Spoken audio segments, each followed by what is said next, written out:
Next concept, जैसे हमने first lecture में फुल सब्सक्रिप्शन देखा, नेक्स्ट हम अंडर सब्सक्रिप्शन भी कर चुके हैं। अब हम थर्ड स्टेज पे जाते हैं, दैट इज ओवर सब्सक्रिप्शन। जब कंपनी को डिमांड से ज्यादा एप्लीकेशंस आते हैं तो कंपनी उन एप्लीकेशंस का क्या करेगी, क्या उनको शेयर्स अलॉट करेगी या कोई और मेथड अडॉप्ट करेगी, ये हम ओवर सब्सक्रिप्शन में देखेंगे। तो जैसे आपको फर्स्ट आज का जो क्वेश्चन दिया है उस क्वेश्चन को पहले हम रीड कर लेते हैं कि क्या सिचुएशन है, whether it is full, under, over subscription, whether share issued at par, premium और डिस्काउंट, कैसे फाइंड आउट करना, एक आगे बढ़ते हैं। जैसे आपको दिया है the Alpha Limited made an issue of 10,000 shares of rupees 20 each. Alpha Limited made an issue of 10,000 shares of rupees 20 each. यानी अल्फा लिमिटेड ने, कंपनी ने पब्लिक को डिमांड किया for 10,000 shares, weather it is equity, preference, nothing is mention. कौन से shares उन्होंने issue किए कुछ भी मालूम नहीं है, सिर्फ दिया है कि उन्होंने 10,000 शेयर्स के लिए पब्लिक को डिमांड किया।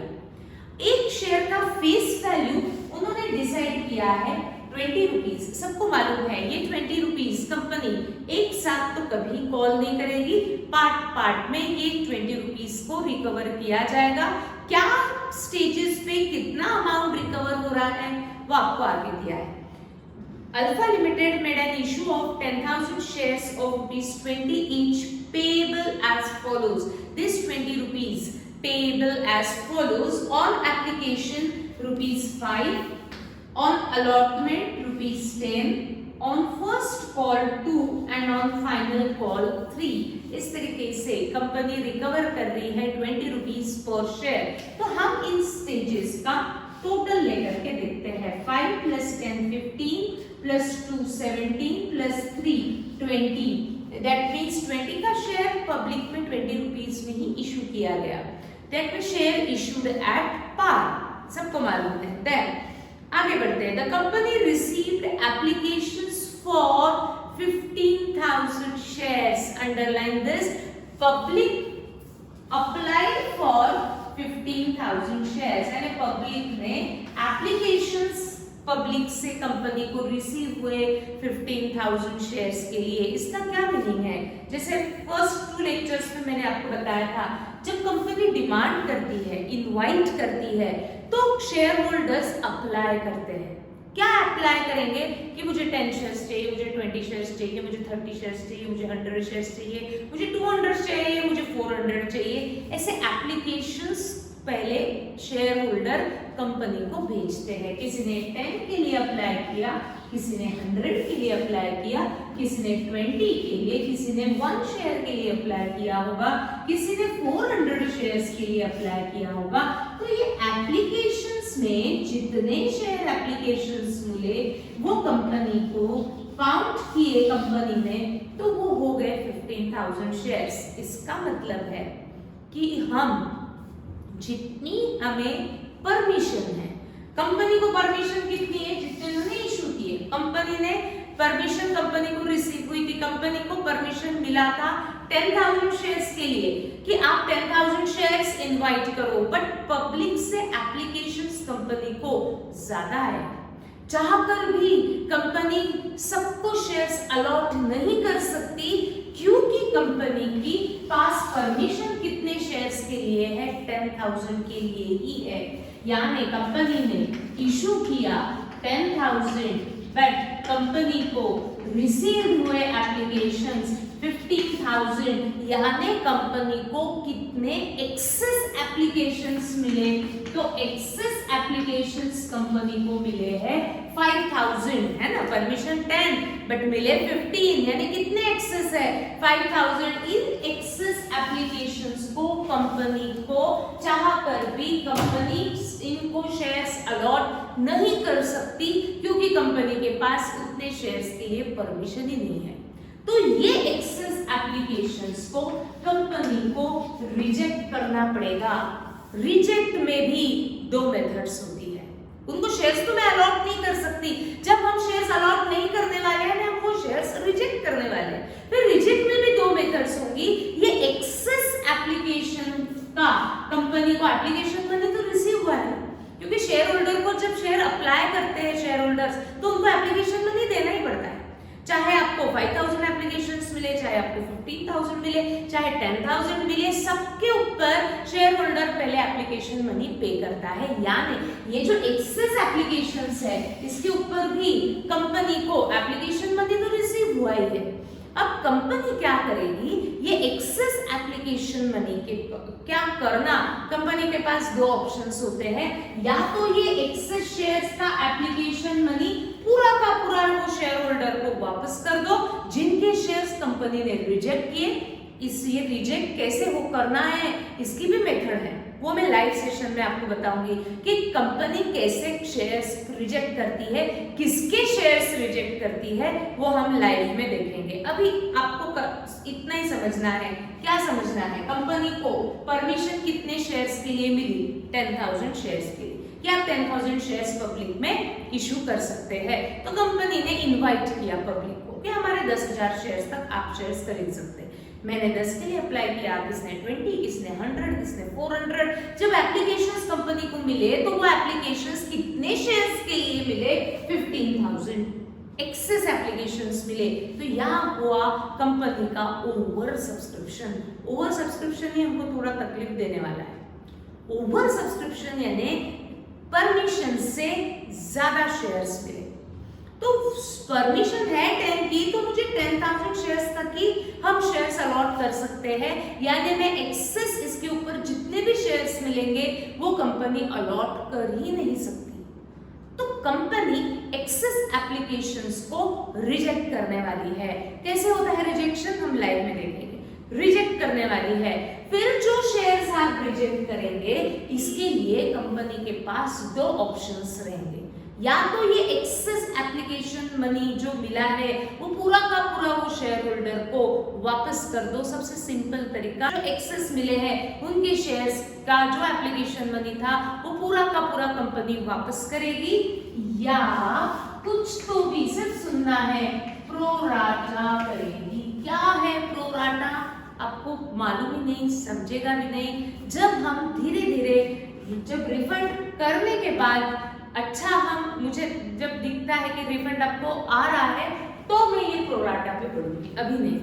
बट आपको सिर्फ इतना समझना है कि एक्सेस एप्लीकेशंस का कंपनी रिजेक्ट करने वाली है, क्योंकि वो शेयर्स उनको अलॉट कर ही नहीं सकती, क्योंकि उनको परमिशन ही नहीं है। फिर रिजेक्शन में वो क्या क्या कर सकती है, या तो एक्सेस मनी रिफंड कर सकती है, या कुछ तो भी प्रोराटा कर सकती है। प्रोराटा हम आज नहीं, कल भी नहीं, 2-3 लेक्चर्स के बाद करने वाले हैं, तो अभी उसके ऊपर ध्यान मत दो, ठीक। तो आपको सिर्फ इतना दिमाग में फिट करना है कि रिजेक्शन पे कंपनी के पास दो ऑप्शंस होंगे, या तो मनी रिफंड करो या कुछ तो भी प्रोराटा करो। तो एक्सेस एप्लीकेशंस का कंपनी ने इस क्वेश्चन में, अल्फा कंपनी ने क्या किया वो सबसे पहले मेंशन्ड है क्या, हम चेक करते हैं। आपको दिया हुआ है Alpha Limited made an issue of 10000 shares, invite किया 10000 शेयर्स के लिए। Face value per share is 20 rupees, payable as follows 5 on application, 10 on allotment, 2 on first call and 3 on final call. The company received applications for 15,000 shares. Permission है 10 की, but applications मिले 15 के। अच्छी बात है, but फिर भी हम उनको शेयर्स अलॉट कर ही नहीं सकते क्योंकि परमिशन है सिर्फ 10 की। तो जो एक्सेस है उस एक्सेस का कंपनी ने क्या किया होगा, रिजेक्ट। फिर रिजेक्ट में उन्होंने कौन सा ऑप्शन चूज किया, क्या रिफंड किया या प्रोराटा किया, क्वेश्चन में मेंशन होता है। क्या देखते हैं आगे मेंशन क्या किया हुआ है। The company received applications for 15,000 shares, of which applications of 5,000 were rejected. 5,000 कहाँ से आए, 15 मिले, 10 की परमिशन है, यानी जो एक्सेस 5,000 है वो रिजेक्ट किए कंपनी ने। फिर उन्होंने कौन सा ऑप्शन चूज किया, एंड मनी रिफंडेड। वो एक्सेस एप्लीकेशन का कंपनी के पास जो भी एप्लीकेशन मनी मिला होगा वो कंपनी ने उनको वापस कर दिया और कहा हमने परमिशन ही नहीं है, हम आपको शेयर्स अलॉट ही नहीं कर सकते, तो ये जो आपने 5,000 शेयर्स हमें अप्लाई किए हैं 5000 शेयर्स पे, जो आपने एप्लीकेशन मनी पे किया है वो हम आपको वापस कर रहे हैं। तो कंपनी रिफंड करती है और कंपनी ने रिफंड किया है, ठीक, ऐसा दिया हुआ है। अंडरलाइन करेंगे सभी। 5000 shares were rejected and money refunded. Then the directors made all the calls. One shareholder holding 100 shares failed to pay first and final call. एक shareholder ऐसा निकला जिसने फर्स्ट कॉल भी नहीं दिया और फाइनल कॉल भी नहीं दिया, यानी फर्स्ट कॉल पे भी डिफॉल्ट है और फाइनल कॉल पे भी डिफॉल्ट है। Expenses of issue amounted to ₹5000। ये कुछ तो भी नया ट्रांजैक्शन आ गया है। एक्सपेंसेस ऑफ इशू क्या होते हैं आज हम देखने वाले हैं।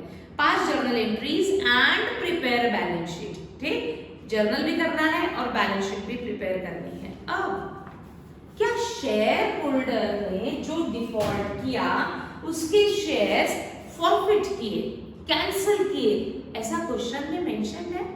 कहीं भी मेंशन नहीं है, तो उसने कैंसिल नहीं की।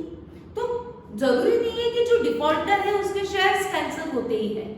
जैसे हमने लास्ट पीरियड में देखा, जो डिफॉल्टर था उसके शेयर्स कंपनी ने फॉरफिट किए थे, कैंसिल किए थे, इसीलिए हमने फॉरफिचर की एंट्री पास की। बट इस क्वेश्चन में ऐसा कहीं भी मेंशन नहीं है। डिफॉल्टर जरूर है बट उसके शेयर्स कैंसिल हुए, ऐसा कहीं भी मेंशन नहीं है।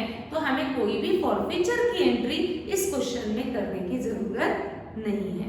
बट इस क्वेश्चन में हम पढ़ने वाले हैं कि जो एक्सेस एप्लीकेशंस मिले थे तो कंपनी ने उनको वापस किया, कैसे रिफंड की एंट्री पास करनी है, कौन से स्टेज में आपको ये एंट्री शो करनी पड़ती है, आज हम देखेंगे। तो सभी रूलिंग कंप्लीट कर लेते हैं।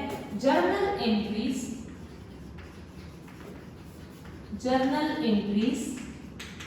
In the books of alpha company limited. Journal entries in the books of Alpha Company Limited. Format of journal: date, particulars, ledger folio, debit amount, credit amount. करेंगे सभी। Date, particulars, journal folio, debit amount, credit amount.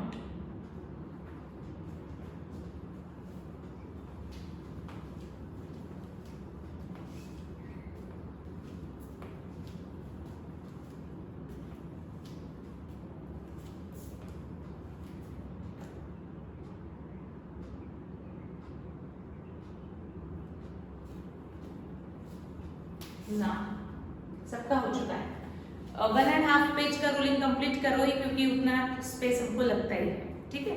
अब first stage wise entry होगी। Company stage wise ही पैसा recover करेगी। सबसे पहली stage है application and पर शेयर एप्लीकेशन मनी इज ₹5। सबको मालूम है एप्लीकेशन मनी हम रिसीवेबल शो करेंगे या रिसीव्ड, ठीक। किस फॉर्म में पैसा मिलेगा? चेक के थ्रू मिलता है। इसीलिए फर्स्ट एंट्री हम पास करते हैं बैंक अकाउंट डेबिट टू मिला हुआ। ये जो फर्स्ट स्टेज पे जो हमें अमाउंट रिसीव हो रहा है वो कौन से स्टेज पे है? एप्लीकेशन। तो वो जर्नल में मेंशन करो कि एप्लीकेशन का मनी बैंक में डिपॉजिट किया जा रहा है। तो बैंक को तो डेबिट कर दिया, एप्लीकेशन का अमाउंट है तो हम लिखेंगे एप्लीकेशन। बट इक्विटी प्रेफरेंस कुछ भी मेंशन नहीं है तो हम सिर्फ लिखेंगे शेयर एप्लीकेशन अकाउंट क्रेडिट। अब रुक जाना, आपको कुछ हद तक तो आपको मेरे साथ ही चलना है। Application account credit. अब थोड़ा सा सोचो, एप्लीकेशन मनी रिसीव हुआ, सबने एप्लीकेशन मनी दिया होगा। जो अप्लाई कर रहे उन सबको एप्लीकेशन मनी पे करना ही पड़ता है। तो किसी ने 10, 500, 400, 200, जिन्होंने जितने शेयर्स के लिए अप्लाई किया उन सब ने कंपनी को एप्लीकेशन मनी दे दिया। तो कंपनी को एप्लीकेशन मनी कितने शेयर्स पे रिसीव होगा? एप्लीकेशन मनी उतने शेयर्स पे रिसीव होगा जितने एप्लीकेशंस रिसीव हुए। परमिशन है 10 की, जरूरी नहीं है ना कि 10,000 ही आपको एप्लीकेशंस मिले, कम में मिल सकते हैं, ज्यादा भी मिल सकते हैं। जितने शेयर्स के लिए शेयर होल्डर्स अप्लाई करते हैं उन सब पे एप्लीकेशन मनी उनको देना ही पड़ता है। तो कंपनी को एप्लीकेशन मनी उतने नंबर ऑफ शेयर्स पे रिसीव होगा जितने एप्लीकेशंस रिसीव होते हैं। सोचो, समझो और देखो समझ में आया है क्या मैंने क्या कहा। ये बहुत इंपॉर्टेंट कंसेप्ट है। इसके नेक्स्ट एंट्री के लिए भी कुछ ना कुछ अप्लाई हमको करना है, ध्यान सबका। फर्स्ट एंट्री हमेशा रहेगी एप्लीकेशन मनी रिसीव्ड। जितने भी कंपनी को एप्लीकेशंस मिलते हैं उन सब पे कंपनी को एप्लीकेशन मनी रिसीव होता है। उसके बाद जब अलॉट करेंगे तब देखेंगे किन किन को हमको शेयर्स अलॉट करने हैं। तो एप्लीकेशन मनी उतने नंबर ऑफ शेयर्स पे कैलकुलेट होगा जितने एप्लीकेशंस कंपनी को रिसीव हुए हैं। मुझे अगर 10 शेयर्स अप्लाई करने हैं तो मुझे 10 शेयर्स पे एप्लीकेशन मनी कंपनी को देना पड़ता है। किसी ने 100 के लिए अप्लाई किया तो वो 100 शेयर्स पे कंपनी को एप्लीकेशन मनी पे करता है। उसके बाद देखेंगे कि मैंने 10 किया अप्लाई, पर मुझे पूरे 10 अलॉट हो रहे हैं क्या, ठीक, उसके वो बात की स्टेज है। बट एप्लीकेशन मनी उतने नंबर ऑफ शेयर्स पे मिलता है जितने एप्लीकेशंस कंपनी को रिसीव हुए। इस क्वेश्चन में इनवाइट किया 10,000 शेयर्स के लिए, बट एप्लीकेशंस कितने रिसीव हुए 15,000, तो सबने एप्लीकेशन मनी दिया होगा। तो कंपनी को कितने नंबर ऑफ शेयर्स पे एप्लीकेशन मनी मिला 15,000 शेयर्स पे। तो यहाँ हम कैलकुलेट करेंगे 15,000 शेयर्स पे एप्लीकेशन मनी रिसीव हो रहा है तो 5 rupees per share application company को रिसीव हुआ होगा। यानी कितना अमाउंट कंपनी को रिसीव हुआ है 75,000। समझा है क्या सबको? एक बार वापस, फर्स्ट स्टेज हमेशा रहेगी application money received. Application money receive उतने शेयर्स पे होगा जितने भी कंपनी को एप्लीकेशंस मिले। कंपनी ने इनवाइट किया 10 के लिए, हो सकता है कि 10 के अगर 50,000 में एप्लीकेशंस है तो सबको एप्लीकेशन मनी देना है। तो एप्लीकेशन मनी सब पे करेंगे कंपनी को। तो जितने भी एप्लीकेशंस कंपनी को मिलते हैं उन सब पे कंपनी को एप्लीकेशन मनी रिसीव हुआ होगा। यहाँ 15,000 एप्लीकेशंस मिले तो कंपनी को 15,000 शेयर्स पे 5 रुपीज के हिसाब से अमाउंट बैंक में कंपनी के डिपॉजिट हो चुका है 75,000। सबको समझा है ना? नरेशन बिन एप्लीकेशन मनी रिसीव्ड, ध्यान सबका भी। नेक्स्ट एंट्री इज इंपॉर्टेंट, पहले ही मार्क कर दो कि ये इंपॉर्टेंट है एंट्री, बहुत बहुत इंपॉर्टेंट है ये एंट्री, ठीक। अब मिला हुआ एप्लीकेशन मनी, ध्यान सबका चाहिए मुझे। जितना भी एप्लीकेशन मनी कंपनी को रिसीव होता है कंपनी कहीं भी उसको यूज नहीं करती है, सबको मालूम है। ये शेयर होल्डर का पैसा है तो उसको हम शेयर होल्डर अकाउंट में ट्रांसफर करते हैं। शेयर होल्डर का अकाउंट यानी कौन सा अकाउंट? Share capital account. तो मुझे ट्रांसफर की एंट्री पास करनी पड़ेगी, ठीक। आप अभी कुछ भी लिखेंगे नहीं, पहले पूरा समझेंगे, उसके बाद मैं आपको टाइम दे रही हूँ लिखने के लिए, तब आप एंट्री को लिखेंगे। मिला हुआ एप्लीकेशन मनी हम कैपिटल में ट्रांसफर करते हैं और उसकी एंट्री हम रिकॉर्ड करते हैं। ट्रांसफर की एंट्री के लिए कोई रूल नहीं लगता। एप्लीकेशन मनी ट्रांसफर किया जा रहा है तो एप्लीकेशन अकाउंट प्रीवियस एंट्री में क्रेडिट हुआ था तो हम नेक्स्ट एंट्री में एप्लीकेशन अकाउंट डेबिट करेंगे। अभी आप लिखेंगे नहीं, शेयर एप्लीकेशन अकाउंट डेबिट, जितने से क्रेडिट हुआ उतने से ही हम डेबिट करते हैं ताकि ये अकाउंट बुक्स ऑफ अकाउंट में से कैंसिल हो जाए। सबको मालूम है ये सब कोई अकाउंट होता ही नहीं है, हमने सिर्फ सोर्स दिखाया कि ये कौन सा मनी रिसीव हुआ एप्लीकेशन का, इसीलिए इमीडिएट नेक्स्ट एंट्री में हमने उसको कैंसिल कर दिया। तो विद सेम अमाउंट हम एप्लीकेशन को डेबिट करेंगे। दिस एप्लीकेशन मनी आपके लिए क्या है, यानी कंपनी के लिए क्या है? इंटरेस्ट, कमीशन, डिस्काउंट, सेल्स कि ये कैपिटल है, तो हम इसे कहाँ ट्रांसफर करते हैं? कैपिटल अकाउंट में, और इसीलिए हम शेयर कैपिटल को क्रेडिट करते हैं। आप लिखेंगे नहीं, कैपिटल में हम कुछ भी अमाउंट ट्रांसफर नहीं कर सकते हैं। ध्यान सबका, पहले मैंने मार्क किया है, इंपॉर्टेंट है, यानी यहां कुछ तो भी अलग करने वाले हैं। जितना एप्लीकेशन मनी रिसीव हुआ, जितने भी नंबर ऑफ शेयर्स पे आपको एप्लीकेशन मनी रिसीव हुआ, पूरा का पूरा वो कैपिटल में ट्रांसफर नहीं होता। ध्यान सबका, यहां ओवर सब्सक्रिप्शन हुआ। ओवर सब्सक्रिप्शन यानी परमिशन से आपको ज्यादा एप्लीकेशंस आए, राइट? तो एप्लीकेशन मनी रिसीव हुआ 15,000 शेयर्स पे, बट हम 15,000 शेयर्स का एप्लीकेशन मनी कैपिटल में ट्रांसफर नहीं कर सकते, क्योंकि कंपनी को 15,000 शेयर्स की परमिशन ही नहीं थी। कंपनी को कितने नंबर ऑफ शेयर्स की परमिशन थी? 10,000 शेयर्स पे। तो कैपिटल में आप उतने ही शेयर्स का एप्लीकेशन मनी ट्रांसफर करेंगे जितने शेयर्स की कंपनी को परमिशन होती है। मिला हमें 15,000 शेयर्स के लिए, क्या आपको 15,000 शेयर्स की परमिशन है क्या? नहीं, आपको बहुत ज्यादा एप्लीकेशंस मिले, तो ये एक्सेस अमाउंट हम कैपिटल में रिकॉर्ड नहीं कर सकते।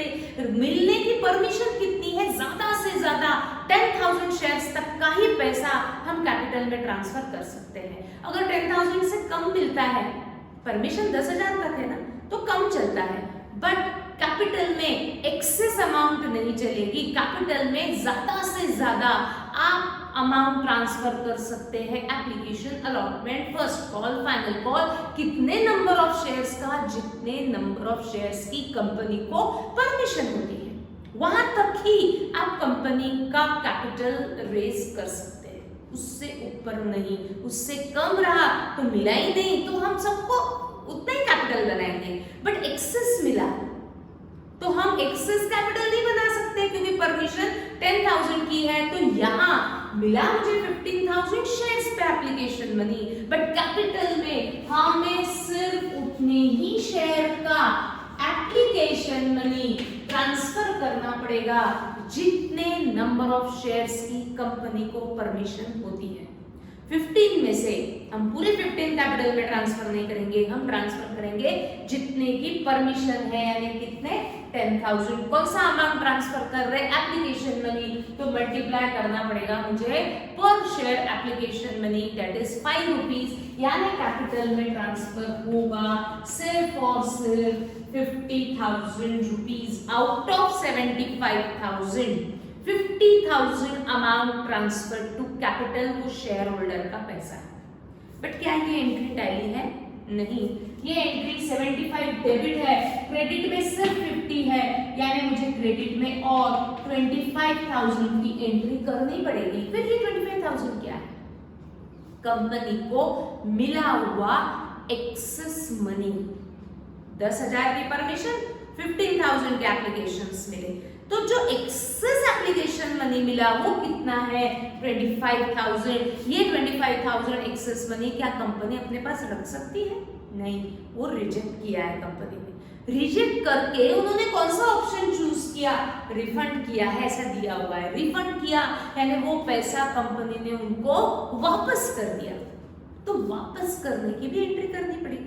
जब शेयर होल्डर से पैसा लिया जाता है तो चेक के थ्रू वापस भी करेंगे, तो चेक के थ्रू ही वापस करेंगे। ये पैसा हमने वापस किया, cash is going out, but instead of cash आपका ये अकाउंटिंग आपको शुरू करना पड़ेगा थ्रू बैंक, इसलिए बैंक अकाउंट क्रेडिट। ये 5,000 कहाँ से आए? 25,000 कहाँ से आए? कितने एक्सेस एप्लीकेशंस मिले थे? 5,000। कौन सा मनी उसमें रिसीव हुआ था? Application money. तो ये 5,000 शेयर्स का एक्सेस एप्लीकेशंस का एप्लीकेशन मनी हमने 5 रुपीज पर शेयर के हिसाब से 25,000 वो शेयर होल्डर को वापस कर दिया जिनके शेयर्स हमने रिजेक्ट किए। तो इस तरीके से हमें ओवर सब्सक्रिप्शन में सोचना पड़ता है। हमने क्या सोचा? सबसे पहले तो एप्लीकेशन मनी रिसीव हुआ, तो एप्लीकेशन मनी रिसीव्ड की एंट्री मैंने रिकॉर्ड की, bank account debit to share application account credit. Application money उतने नंबर ऑफ शेयर्स पे रिसीव होगा जितने भी एप्लीकेशंस मिले उन पे हमें एप्लीकेशन मनी रिसीव होगा। इस क्वेश्चन में एप्लीकेशंस रिसीव हुए 15,000, तो मैंने कैलकुलेट किया 15,000 का एप्लीकेशन मनी 5 रुपीज के हिसाब से 75,000।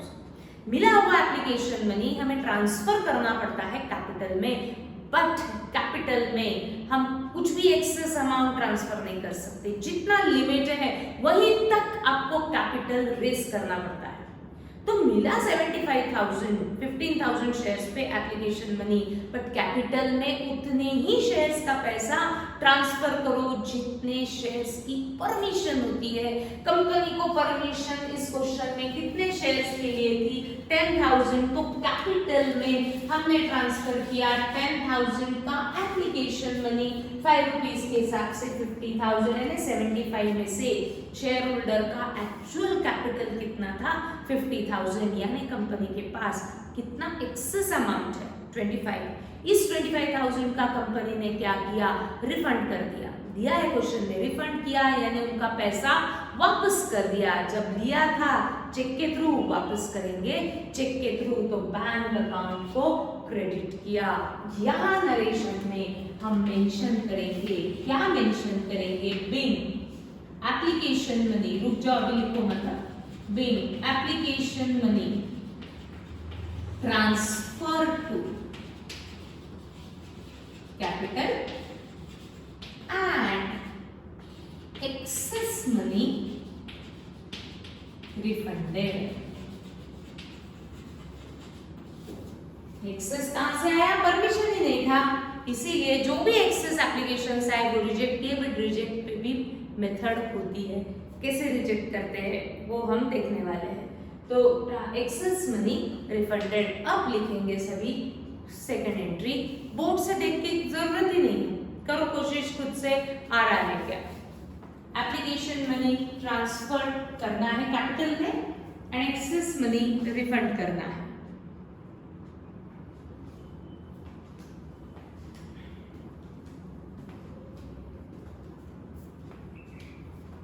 विथ नरेशन पूरा लिखो और ये मार्क भी करना एंट्री को, इंपॉर्टेंट एंट्री। अब ये रोज हमें ट्रांजैक्शन मिलने वाला है।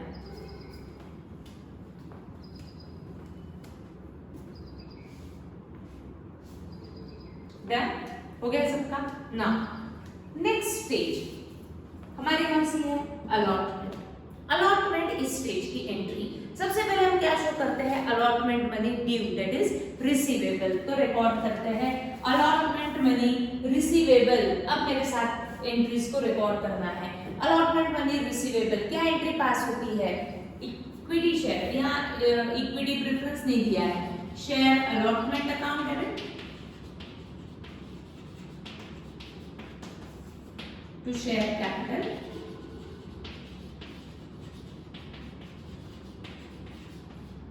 अब मुझे यहाँ शेयर अलॉटमेंट है यानी पर शेयर अलॉटमेंट से मल्टीप्लाई करना पड़ेगा। पर share allotment money is 10 rupees, तो हम 10 से मल्टीप्लाई करेंगे। अब मुझे यहाँ चाहिए नंबर ऑफ शेयर्स। सोचो 15,000 दूं या 10,000, ये सोचना है। हम अलॉट कितने करेंगे? हम अलॉटमेंट इस स्टेज पे है ना, हम अलॉट कितने करेंगे? पूरे 15,000 शेयर्स को अलॉट करूं क्या? नहीं, हमने एक्सेस जो थे वो रिजेक्ट कर दिए ना, तो 15 में से 5,000 को तो मैंने रिजेक्ट कर दिया है। हम शेयर्स अब आगे में अलॉट कितने करेंगे? 10,000, इसीलिए नंबर ऑफ शेयर्स आएंगे 10,000। अब देखो यहाँ कैपिटल लिखा है, ऐसा भी याद रख सकते हैं। कैपिटल में उतना ही शेयर का पैसा जाएगा जितने शेयर्स की परमिशन होती है। कितने शेयर्स की परमिशन है? 10,000, तो हमने 10,000 शेयर्स का अलॉटमेंट मनी कैपिटल में हमें ट्रांसफर करना पड़ेगा। अंडर सब्सक्रिप्शन है तो जितने मिले उतने पूरे कर दो, बट ओवर सब्सक्रिप्शन में उतने ही शेयर का अमाउंट कैपिटल में ट्रांसफर करो जितने शेयर्स की कंपनी को परमिशन होती है। तो 10,000 इंटू 10 अगर हम करते हैं तो आएगा 1 lakh. B, allotment money due और रिसीवेबल। नेक्स्ट क्या शो करेंगे? डी, अलॉटमेंट मनी ड्यू, ये हो गया। नेक्स्ट एंट्री क्या शो करेंगे? ड्यू के बाद रिसीवेबल दिखा दिया, देन इमीडिएट रिसीव, चेक के फॉर्म में रिसीव होगा। Bank account debit to share allotment account credit. कोई डिफॉल्टर है क्या इस स्टेज पे? कोई भी डिफॉल्टर नहीं है, तो हम फुल अमाउंट रिसीवेबल जो था वो रिसीव में दिखा सकते हैं। B, allotment money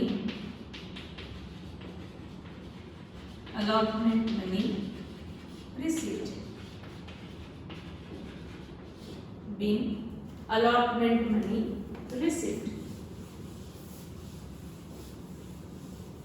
Now, next stage हमारी है फर्स्ट कॉल। तो फर्स्ट कॉल मनी हम रिकॉर्ड करेंगे। सबसे पहले क्या रिकॉर्ड करेंगे? ड्यू आता है सबको। फर्स्ट कॉल मनी रिसीवेबल, क्या एंट्री पास करेंगे? First call money is receivable, तो share first call account debit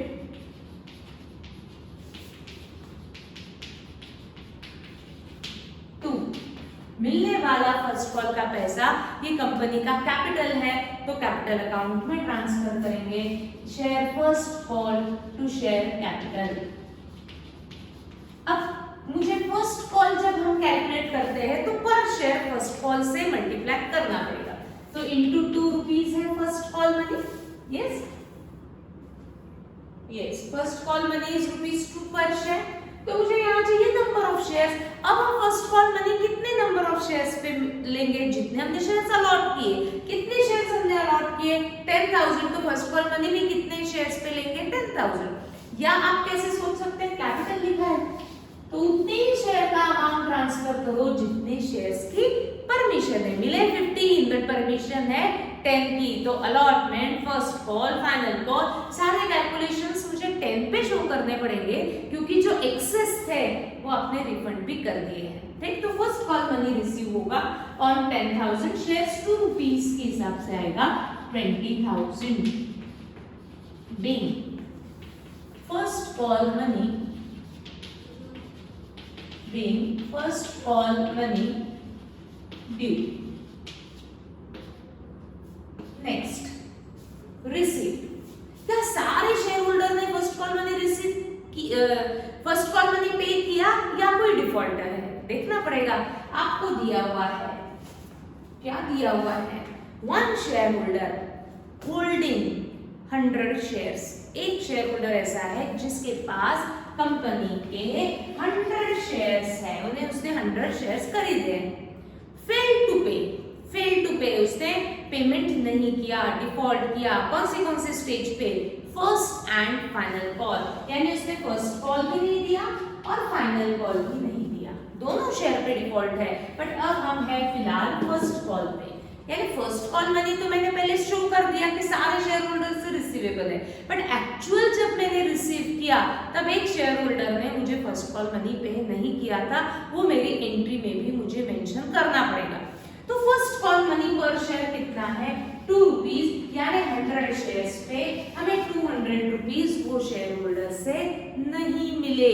total मिलना चाहिए फर्स्ट कॉल का 20,000, जिसमें से 200 रुपीज नहीं मिले, यानी कितना रिसीव हुआ?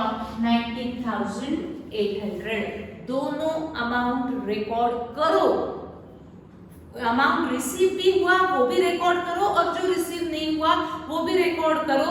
तो हमें दोनों को रिकॉर्ड करते जाना है। जो पैसा मिला वो पहले मैं रिकॉर्ड करती हूँ। किस फॉर्म में रिसीव होगा? 19,800 चेक के फॉर्म में, बैंक अकाउंट डेबिट। 19,000 मिलना चाहिए था 20,000 बट मिला 9,800।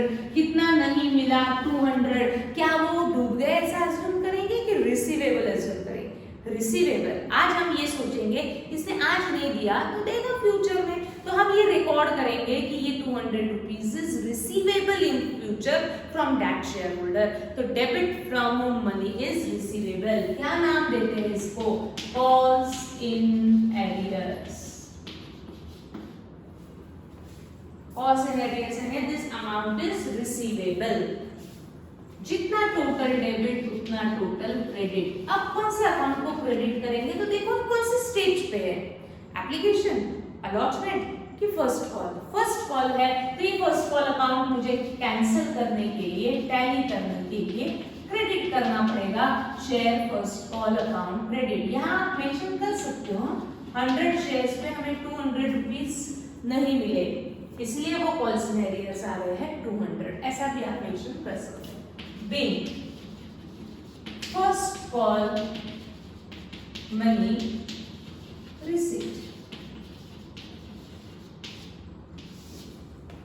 First call money receipt. 7 next stage है हमारी फाइनल कॉल। सेकेंड कॉल की जगह पे उन्होंने फाइनल कॉल लिखा है तो मुझे फाइनल कॉल मेंशन करना है, तो पहले मैं रिकॉर्ड करूंगी final call money due that is receivable. पहले मैं ये रिसीवेबल तो बताऊंगी कि मुझे सारे शेयर होल्डर्स से अमाउंट रिसीवेबल है, तो हम रिसीवेबल की एंट्री पास करेंगे। Share final call account debit to share capital account credit. Final call पर शेयर 3 रुपीज है तो मुझे अमाउंट फाइंड आउट करनी पड़ेगी, 3 रुपीज से मल्टीप्लाई करना पड़ेगा। तो मुझे यहाँ चाहिए नंबर ऑफ शेयर्स। कितने नंबर ऑफ शेयर्स को? 15 की 10, क्योंकि अब हम फाइनल कॉल मनी उतने ही शेयर्स होल्डर से लेंगे जिनको हमने शेयर्स अलॉट किए। कितने शेयर्स हमने अलॉट किए? 10,000, तो हम कॉल मनी रिकवर करेंगे 10,000। जहां कैपिटल है वहां उतने ही शेयर्स का पैसा जाएगा जितने शेयर्स की परमिशन होती है। तो 10,000 into 3 अगर हम करते हैं तो आता है 30,000। हम ये सोच रहे हैं कि हमें सारे शेयर होल्डर से amount is receivable being final call due और रिसीवेबल। अब आप पहले करेंगे फाइनल कॉल मनी रिसीव। क्या सारे शेयर होल्डर से रिसीव हुआ या एक डिफॉल्टर है? डिफॉल्टर है ना, उसके पास कितने शेयर्स थे? 100 शेयर्स। कौन सा मनी पे नहीं किया?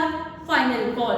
पर शेयर फाइनल कॉल मनी कितना है? 3 रुपीज, यानी 100 शेयर्स पे उसने कितना अमाउंट पे नहीं किया वो फाइंड आउट करो। फिर टोटल कितना अमाउंट रिसीव हुआ वो फाइंड आउट करो और form the entry of final call money received. जल्दी से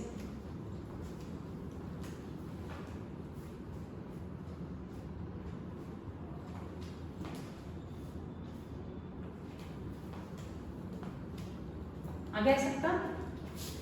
लेना था फाइनल कॉल मनी 30,000, बट हमें 100 शेयर्स पे 3 रुपीज के हिसाब से 300 रुपीज नहीं मिले, यानी कंपनी को टोटल कितना अमाउंट रिसीव हुआ?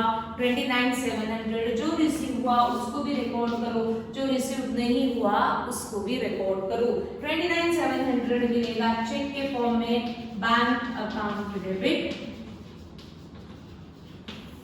29,700 का जो पैसा मिल गया, जो अमाउंट रिसीव नहीं हुआ वो हम अज्यूम कर रहे हैं कि वो शेयर होल्डर हमें फ्यूचर में देगा। Debit from money is receivable.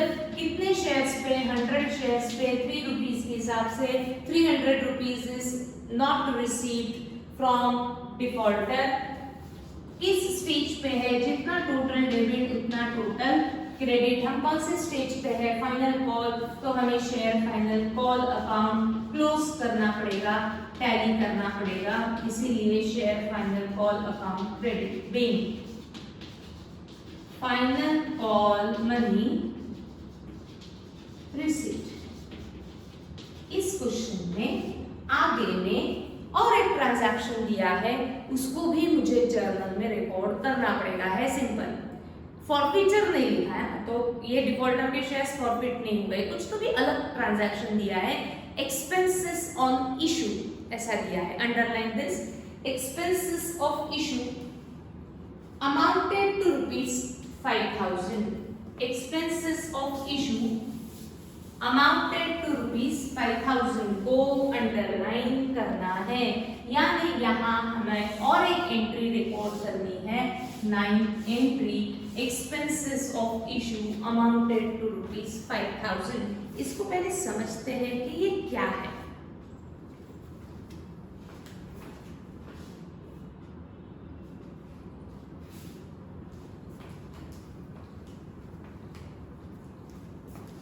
इसको पहले हम समझते हैं कि ये एंट्री क्या है। Expenses of issue, expense term दी है, यानी ये एक्सपेंस है। कब का एक्सपेंस है?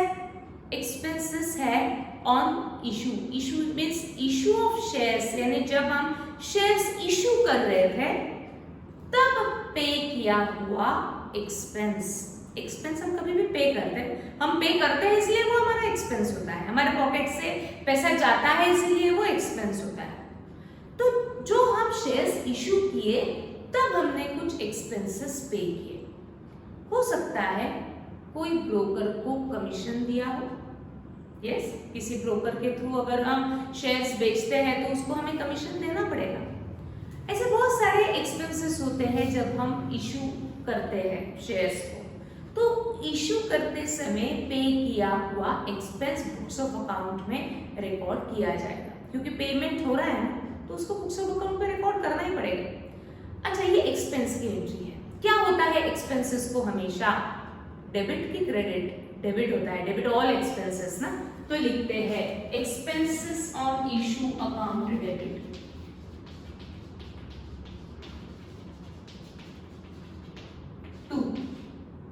कोई ना कोई क्रेडिट तो करना ही पड़ेगा। एक्सपेंसेस हम कब कहेंगे? जब हमारे पॉकेट से पैसा बाहर गया होगा तो ही मेरे लिए वो एक्सपेंस है, यानी cash is going out, but company सारा अकाउंटिंग कैश में नहीं करती, बैंक के थ्रू करती है, तो इंस्टेड ऑफ कैश हम किस अकाउंट को क्रेडिट करेंगे? बैंक अकाउंट को क्रेडिट करेंगे। 5,000 being expenses paid on issue of shares, expenses paid on issue of shares। यहाँ हो रही हमारी जर्नल एंट्रीज कंप्लीट। इस क्वेश्चन में आपको बैलेंस शीट भी पूछी गई है, मैं यहाँ नहीं कर रही हूँ बैलेंस शीट, आप करेंगे बैलेंस शीट को। प्रिपेयर करो, पूरा टैली करो, लाइव में आ जाओ और लाइव में मैं एक्सप्लेन करूंगी balance sheet of alpha limited. ठीक? अच्छा, कैसे बनती है बैलेंस शीट? हम पढ़ चुके हैं। बैलेंस शीट में वो एंट्रीज जर्नल से ट्रांसफर करो। मेरे पास अल्फा की ये 9 एंट्रीज है, तो ये 9 एंट्रीज का हेल्प लेते हुए ही मुझे बैलेंस शीट प्रिपेयर करनी है और उसको टैली भी करना है। तो कैसे बनाई जाती है बैलेंस शीट? मैं रिवाइज कर रही हूँ, बना के देखो। नहीं भी आता है तो हम उसको लाइव में डिस्कस करेंगे ही वाले हैं। बैलेंस शीट में वो एंट्रीज ट्रांसफर करो जो अकाउंट बैलेंस दिखाएगा, क्योंकि balance sheet it is a statement of balances. ठीक? जो अकाउंट टैली है वो कभी भी आप बैलेंस शीट में ट्रांसफर नहीं करेंगे, क्योंकि वो अकाउंट में बैलेंस ही नहीं है, वो अपने आप टैली हो गया है, अपने आप क्लोज हो चुका है। तो कौन से अकाउंट आपको टैली मिलेंगे? Application, allotment, first call, panel call नाम के अकाउंट आपको हमेशा टैली मिलेंगे, इसकी तरफ देखो ही मत। फिर रिमेनिंग अकाउंट को आपको रफ में ओपन करना पड़ेगा। सिर्फ अमाउंट पुट अप करो, find out the balance, debit balance को कहाँ पोस्ट करना, क्रेडिट बैलेंस को कहाँ पोस्ट करना, किसको कहते हैं डेबिट बैलेंस, ये सब मालूम है और मालूम होना ही चाहिए। फटाफट बैलेंस शीट क्लोज करो, टैली करो और लाइव में आ जाओ।